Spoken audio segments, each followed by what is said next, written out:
Yang terakhir teman-teman sekalian ada poin D-nya sholat khauf atau dalam keadaan genting. Ini tepatnya dalam keadaan berperang ya. Dalam keadaan berperang. Ini kurang lebih ada 5 poin bahasan di dalamnya.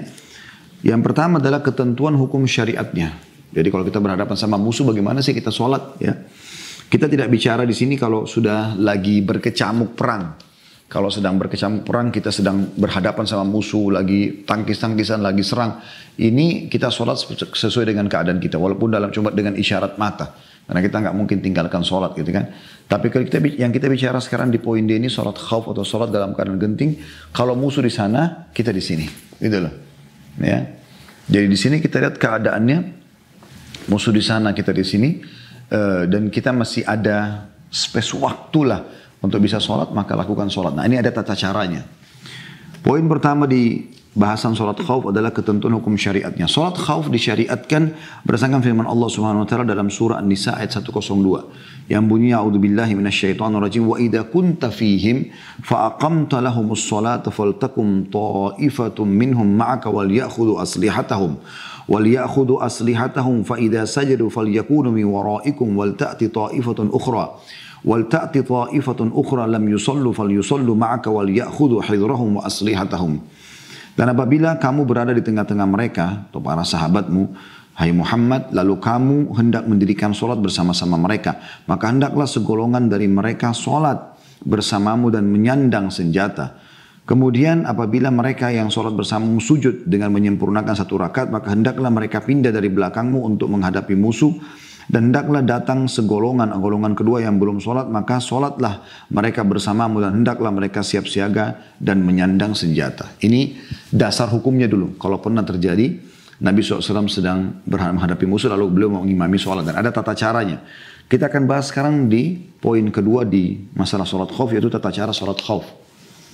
Mengenai tata cara pelaksanaan sholat khauf, terdapat sejumlah tata cara pelaksanaan yang berbeda tergantung pada berat dan ringannya kegentingan yang dihadapi. Adapun tata cara sholat khauf yang paling masyhur ialah saat peperangan berlangsung di perjalanan atau di daerah musuh.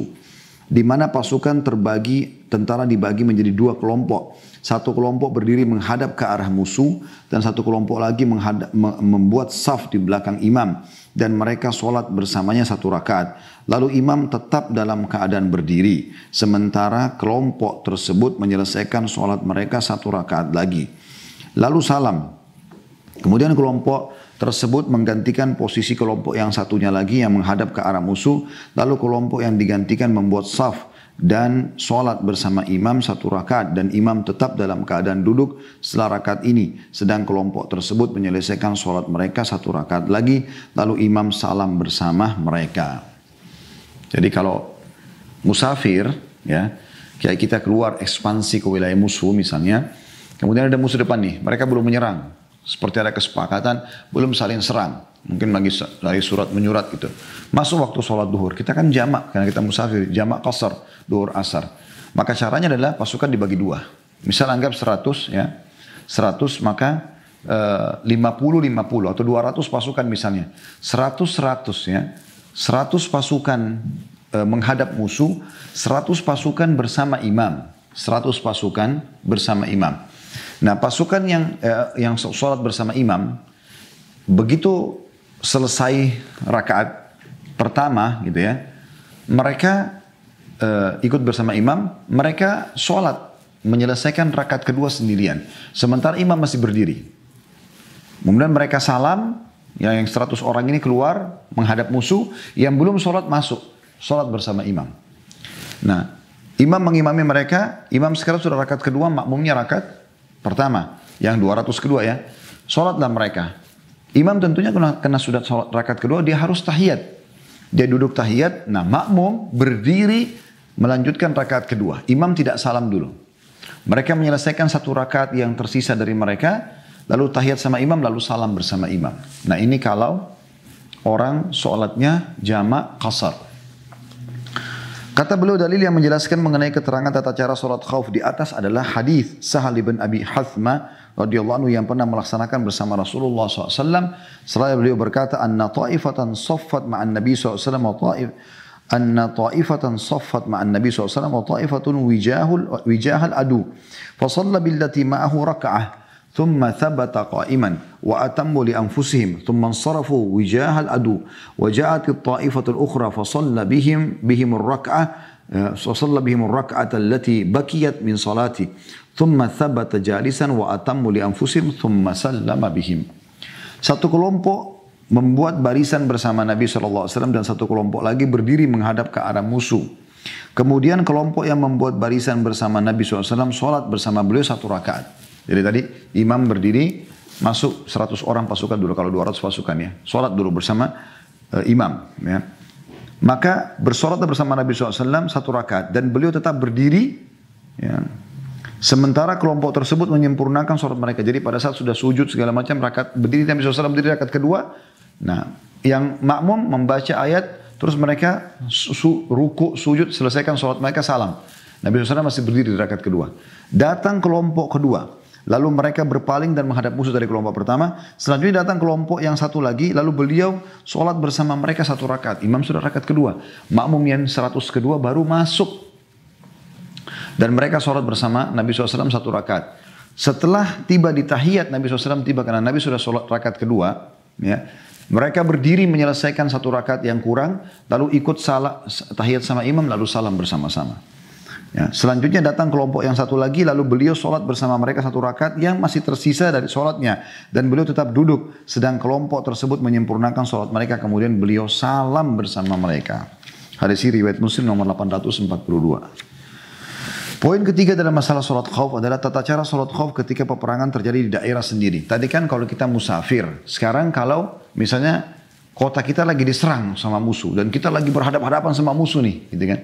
Kalau tadi kan kita yang datang ke wilayah mereka, gitu ya, sehingga kita musafir. Sekarang kalau kita bukan musafir, kita mukim. Bagaimana caranya? Ini di poin ketiga.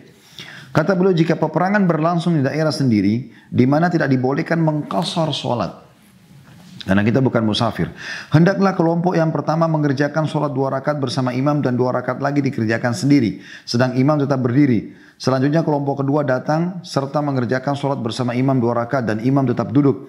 Sedangkan kelompok tersebut menyempurnakan sholat mereka 2 rakaat lalu imam salam bersama mereka. Jadi mirip tadi ya.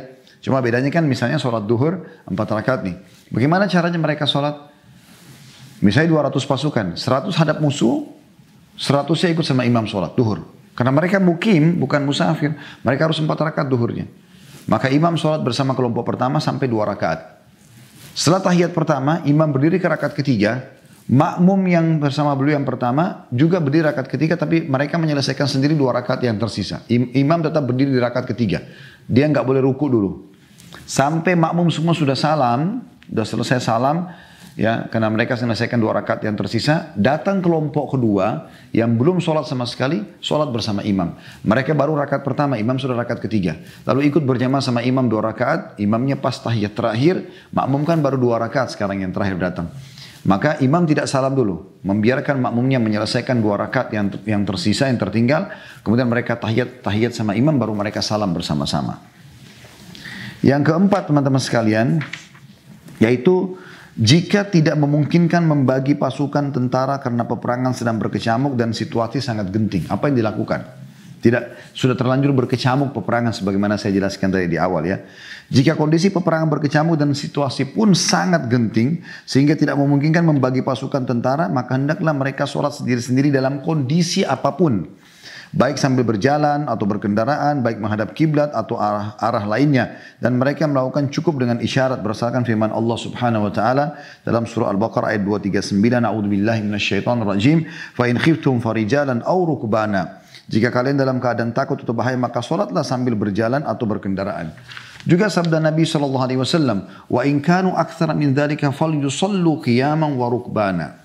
Jika mereka lebih banyak dari itu, hendaklah mereka sholat sambil berdiri dan berkendaraan. Hadis riwayat Bukhari nomor 943. Adapun makna lebih banyak dari itu dalam hadis di atas adalah ketika rasa takut lebih besar dan peperangan sedang berkecamuk sehingga bercampur baur dengan musuh. Yang terakhir teman-teman sekalian, yang kelima adalah tentara muslim yang sedang mengintai musuh atau tawanan yang melarikan diri.